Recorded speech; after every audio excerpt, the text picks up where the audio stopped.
Faleminderit shumë të gjithëve që merrni pjesë, e nderuar zëvendës kryeministre zonja Koçiu,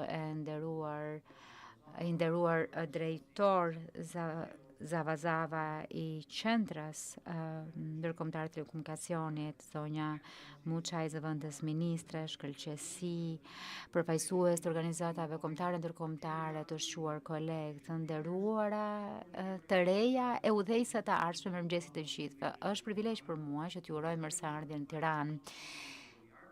Dhe kjo mbledhje reflekton jo vetëm pikën ku jemi sot, por dhe ku duam të jemi në të ardhmen. Jemi për të trajtuar një temë të fuqishme që është vajzat në teknologji dhe zhvillimi dhe që formsojnë të ardhmen digjitale dhe nuk është vetëm përparësi për vendin ton, por edhe për bashkësinë globale. Transformimi digjital por i formson çdo përmas të botës në cilën jetojmë. Përmasën ekonomike ristrukturon institucione, ndikon madje edhe demokracitë që kemi në vendet tona. Inteligjenca artificiale, siguria kibernetike dhe i gjithë ekosistemi digjital nuk janë thjesht vetëm çështje teknike, por janë instrumente të fuqisë kombëtare, të ndikimit e të stabilitetit që duhet kemi në të ardhmen. Në fakt, në këtë realitet të ri, gjithëpërfshirja nuk është alternativë, është nevojë, nuk është fakultative, pra e kemi vërtetuar gjatë këtyre viteve të fundit dhe Shqipëria vazhdon të mbetet në mënyrë të palëkundur e angazhuar, ashtu si dhe institucionet tona për të ndërtuar një shoqëri digjitale që është e sigurt, rezistente dhe gjithëpërfshirëse. Si një vend që është përballur me shumë sulme komplekse e të sofistikuara kibernetike dhe përballemi me kërcënime të tilla çdo ditë, kemi hedhur hapa vendimtare për të forcuar arkitekturën tonë digjitale, për të mbrojtur infrastrukturën tonë e për të ndërtuar kapacitetet institucionale, për të përmbushur e ndonjëherë dhe për të tejkaluar standardet ndërkombëtare dhe si drejtori përgjithshëm jam shumë krenar për atë çfarë kemi arritur deri më tani. Sidoqoftë, na duhet pranojmë që vetëm teknologjia në vetvete nuk garanton siguri. Njerëzit janë ata që e bëjnë. Dhe në këtë drejtim, sistemi që nuk përfshin plotësisht të gjithë nuk është kurrë mirëfilli i sigurt dhe pa të rejat, vajzat e reja të përfshira në të gjithë këtë pjesë të ekosistemit, gjërat janë të kota dhe kemi vërtetuar këtë gjë edhe vitet e fundit.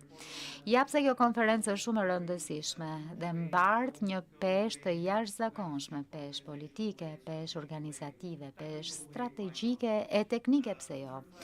Ajo pasqyron angazhimin kombëtar e ndërkombëtar për të ngushtuar hendekun gjinor në teknologji, për cilën mund të themi Shqipëria ka bërë shumë.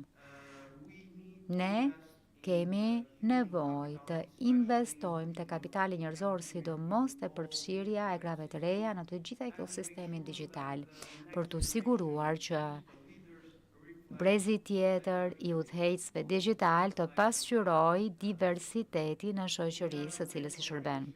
Kemi një bashkëpunim të shkëlqyer me ITU-n, që është Bashkimi i Telekomunikacionit, dhe në fakt ai është në themel të gjitha përpjekjeve që ne bëjmë çdo ditë. Në fakt, ITU-ja është agjencia specializuar e Kombeve të Bashkuara për teknologjitë komunikacionit dhe të informimit dhe në fakt luajnë një rol thelbësor për të formsuar politikën digjitale botërore, për të çuar përpara ndërlidhshmërinë e për të forcuar kapacitetet për mbrojtjen e sigurisë kibernetike në të gjithë botën. Në partneritet me ITU-n, ne pasqyrojmë një vizion të përbashkët, që është vizioni i ndërlidhjes universale dhe besimit në sisteme digjitale, po kështu dhe në transformim gjithëpërfshirës që nuk lë askënd pas, sidomos gratë e reja.